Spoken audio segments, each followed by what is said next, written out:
10वीं कक्षा के भूगोल के इस ऑनलाइन क्लास में एक बार आपका फिर से स्वागत है। आपके भूगोल विषय का दूसरा पाठ है स्थान एवं विस्तार। जैसा कि हमें पता है कि 10वीं के भूगोल में हम दो देशों के बारे में अध्ययन करेंगे, भारत और ब्राज़ील के बारे में।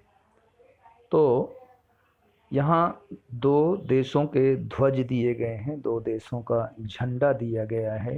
विद्यार्थी बड़ी आसानी से इस झंडे को पहचान सकते हैं। कम से कम एक झंडे को तो बड़ी आसानी से पहचान सकते हैं, और वो है ये झंडा, जिसको आप भारत का झंडा, भारत का राष्ट्रीय ध्वज है। दूसरा ध्वज ये है। अब चूंकि पहला वाला भारत का था, दूसरा वाला हम जिस देश का भूगोल पढ़ने जा रहे हैं भारत के साथ, यानी ब्राज़ील का, उसका होगा। इसके बारे में कुछ प्रश्न भी दिए गए हैं। यहाँ एक तरह से हिंट, संकेत दिया गया है इस झंडे के बारे में, पहले वाले झंडे के बारे में। इसमें संकेत है कि ये झंडा विश्व में जनसंख्या के आधार पर दूसरा सबसे बड़ा देश कौन सा है। हमें पता है कि पूरे विश्व में सबसे अधिक जनसंख्या वाला देश चीन है और दूसरे नंबर पर भारत है। तो ये झंडा हुआ भारत का। दूसरा, ये जो दिख रहा है आपको राष्ट्रीय ध्वज, लिखा है प्रश्न कि यह देश सांबा नृत्य के लिए प्रसिद्ध है। सांबा एक विशेष प्रकार का नृत्य होता है जनजातियों का, वो ब्राज़ील के लोग करते हैं, इसलिए यह ध्वज ब्राज़ील का है। फिर इसमें प्रश्न दिया है, संकेत दिया है, विश्व में यह देश मसालों के लिए प्रसिद्ध है, यानी हमारा देश भारत। तीसरा, इस देश में क्रिकेट लोकप्रिय है, हमारे यहाँ क्रिकेट बहुत लोकप्रिय है, इसलिए ये भारत का झंडा है। इसी तरह से ये ब्राज़ील के झंडे के बारे में कुछ हिंट दिए गए हैं। इस देश को विश्व का कॉफ़ी पॉट कहा जाता है। दुनिया में कॉफ़ी का उत्पादन सबसे ज़्यादा ब्राज़ील में होता है। इस देश में फुटबॉल बहुत लोकप्रिय है, ब्राज़ील में फुटबॉल बहुत लोकप्रिय है। तो इस तरह से विद्यार्थी इन दोनों ध्वजों को पहचान सकते हैं।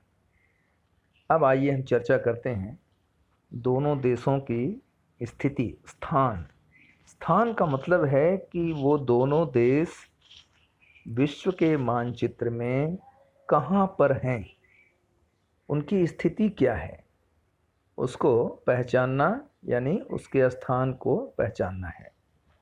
अब यहाँ मैं आपको पहले दोनों देशों की स्थिति पूरे विश्व में दिखा दूँ, फिर इसके बाद क्लियर हो जाएगा। ये देखिए, ये विश्व का मानचित्र है और इसमें भारत और ब्राज़ील दोनों देशों को देखो आप, और उनकी स्थिति को देखो।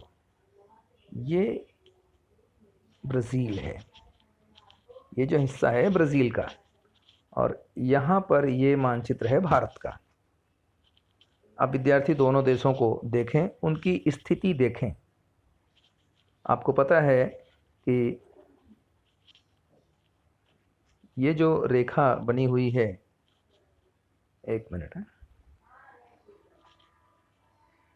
ये लाइन, ये है कर्क वृत्त और ये है मकर वृत्त। कर्क वृत्त उत्तर में है ये, और मकर वृत्त ये। इन दोनों वृत्तों के बीच में विषुवत वृत्त है। विषुवत वृत्त को हम एक अलग रंग से देख लेते हैं।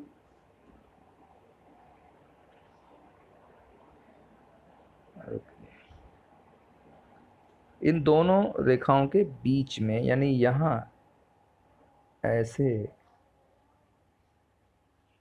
विषुवत वृत्त है। तो अब देखिए, विषुवत वृत्त के उत्तर के क्षेत्र को कहते हैं उत्तरी गोलार्ध, और उसके दक्षिण के हिस्से को कहते हैं दक्षिणी गोलार्ध। अब विद्यार्थी देखकर बताएं कि भारत किस गोलार्ध में है। निश्चित रूप से भारत उत्तरी गोलार्ध में है। ब्राज़ील को देखिए, ब्राज़ील का अधिकांश हिस्सा दक्षिणी गोलार्ध में है और थोड़ा सा हिस्सा उत्तरी गोलार्ध में दिखता है। तो इस प्रकार से दोनों ही देशों के किस देशांत किस किस गोलार्ध में स्थित हैं, ये बात क्लियर हो जाती है। अब आइए पूरब और पश्चिम गोलार्ध के हिसाब से देखें तो यहाँ जो 0 अंश की देशांतर वृत्त है वो लगभग यहाँ से गुजरता है, ठीक, और 0 अंश का अक्षांश यहाँ से गुजरता है। तो ये जो पूरा क्षेत्र हुआ, ये वाला क्षेत्र, ये एक तो उत्तरी गोलार्ध है, ऐसे दिशा के आधार पर इधर उत्तर होता है, और इस तरफ पूर्व है। तो हमारा भारत इसी हिस्से में यहाँ स्थित है। तो ये गोलार्ध हुआ उत्तरी गोलार्ध और पूर्वी गोलार्ध। ब्राज़ील को देखिए आप, ब्राज़ील ज़्यादातर दक्षिणी गोलार्ध और इधर पश्चिमी गोलार्ध, यानी इधर देखेंगे तो पश्चिम है और इधर देखेंगे तो दक्षिण है, यानी दक्षिणी पश्चिमी में ब्राज़ील स्थित है, उत्तर पूर्व में भारत। ये दोनों ही देशों की भौगोलिक स्थिति देशांतर के हिसाब से यहाँ बताई गई। विद्यार्थी इस बात का ध्यान रखेंगे कि इन दोनों की स्थिति किस प्रकार है और कितनी दूरी पर है, किस प्रकार उनमें तुलना करनी है, कैसे साम्यता है, वगैरह वगैरह। अब आगे हम चर्चा करेंगे दोनों देशों की स्थानीय स्थिति, यानी उनकी जो अक्षांशीय और देशांतरी स्थिति है उसके बारे में। ये भारत का मानचित्र आपके सामने है। पहले तो यहाँ प्रश्न दिया गया है कि देश का नाम है भारतीय गणराज्य, इंडिया रिपब्लिक। राजधानी का नाम है नई दिल्ली। दो बात आपको क्लियर हो गई। अब आइए बात करते हैं देश का स्थान, विस्तार और सीमा, ठीक। तो जहाँ तक प्रश्न है देश के स्थान का, यहाँ देखिए भारत पृथ्वी के उत्तर एवं पूर्व गोलार्ध में है। अभी आपने समझा, एशिया महाद्वीप के दक्षिणी भाग में यह देश स्थित है। यहाँ भूमि का विस्तार आप देखिए, भारत की जो चारों तरफ की सीमाएं हैं, मैं एक लाइन से उसको बता दे रहा हूँ, फिर आप उसको समझ जाएंगे। वो इस तरह से देखिए, ये भारत की पश्चिमी सीमा है और यहाँ पर भारत की पूर्वी सीमा है, और ये भारत की उत्तरी सीमा है यहाँ से, और यहाँ ये पॉइंट है, यहाँ से भारत की दक्षिणी सीमा है। अब ये यहाँ पर लाइन कौन सी है, यहाँ पर उसके अक्षांश और देशांतर दोनों को पता करना होता है। ये जो खड़ी लाइन है ये है देशांतर की, और ये जो बड़ी लाइन है ये है अक्षांश की। तो भारत और ब्राज़ील दोनों के हम अक्षांश और देशांतरीय विस्तार को समझने का प्रयास करेंगे। यहाँ मानचित्र पर बहुत स्पष्ट रूप से अक्षांश और देशांतर का नंबर्स लिखा हुआ है। अगर आप ध्यान से देखें तो ये जो लाइंस बनी हुई हैं इस तरह से, इनके ऊपर नंबर्स लिखे गए आप देख सकते हैं। ये सभी हैं अक्षांश। जैसे यहाँ है 36 अंश उत्तर अक्षांश, ये है 32 अंश उत्तर अक्षांश, 28 अंश उत्तर अक्षांश, 24 अंश उत्तर अक्षांश, फिर यहाँ 20 अंश उत्तर अक्षांश, 16 अंश उत्तर अक्षांश, फिर यहाँ 12 अंश उत्तर अक्षांश, 8 अंश उत्तर अक्षांश, 4 अंश उत्तर अक्षांश। इस तरह से अक्षांशीय सीमाएं दी गई हैं। अब देखिए, भारत का जो बिल्कुल दक्षिणी हिस्सा है वो यहाँ है, इंदिरा पॉइंट। ठीक, तो ये कितने अक्षांश पर होगा? अब आप देखिए, इसको अगर यहाँ ले आएंगे तो ये ऊपर की जो लाइन है वो 8 अंश अक्षांश की है, ये 8 अंश अक्षांश और ये 4 अंश अक्षांश। तो इन दोनों के बीच में ये होगा तो ये लगभग कितना होगा? 6 अंश अक्षांश होगा। इसका मतलब है कि भारत की जो दक्षिणी सीमा है वो 6 अंश अक्षांश से गुजरती है।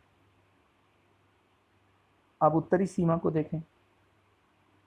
भारत की उत्तरी सीमा यहाँ से जा रही है। अब ये कौन सा अक्षांश होगा? देखिए, यहाँ ये 36 अंश है और ये सीमा जा रही है यहाँ से, ये करीब है, ये भाग है ये। तो 36 अंश तो नहीं, 36 अंश से कुछ ज़्यादा, यानी लगभग 37 अंश। अब आप अपनी पुस्तक में देखेंगे तो अक्षांशीय विस्तार में लिखा है भारत डैश अंश 4 मिनट उत्तर से डैश अंश 6 मिनट उत्तरी अक्षांश तक है। तो यहाँ जो गैप है उस गैप में आप लिख देंगे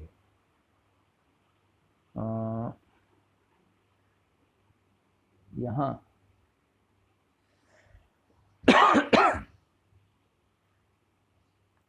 इस जगह पर आप लिखेंगे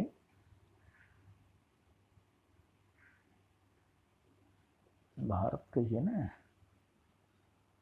हाँ, बराबर, भारत का हम पढ़ रहे हैं। तो भारत का अक्षांशीय विस्तार है 8 अंश 4 मिनट उत्तर से। दरअसल 8 अंश इसलिए दिया हुआ है कि ये जो भारत की मुख्य भूमि है, यहाँ इससे अक्षांशीय विस्तार बताया गया है। पहले इसको देख लें। ये मुख्य भूमि, भारत की मुख्य भूमि ये है, तो इसका अक्षांशीय विस्तार तो 8 अंश 4 मिनट, 8 अंश 4 मिनट उत्तर से, फिर ये आया है 37 अंश 6 मिनट उत्तर अक्षांश। यहाँ आप लिखेंगे 37 डिग्री। ठीक, उसी प्रकार से देशांतरी विस्तार हम समझने का प्रयास करेंगे। मानचित्र में देशांतरी विस्तार को ध्यान से देखिए आप।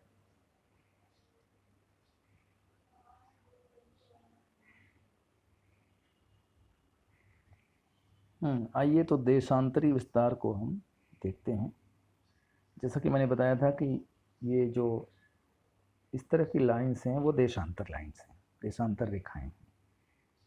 अब इन देशांतर रेखाओं को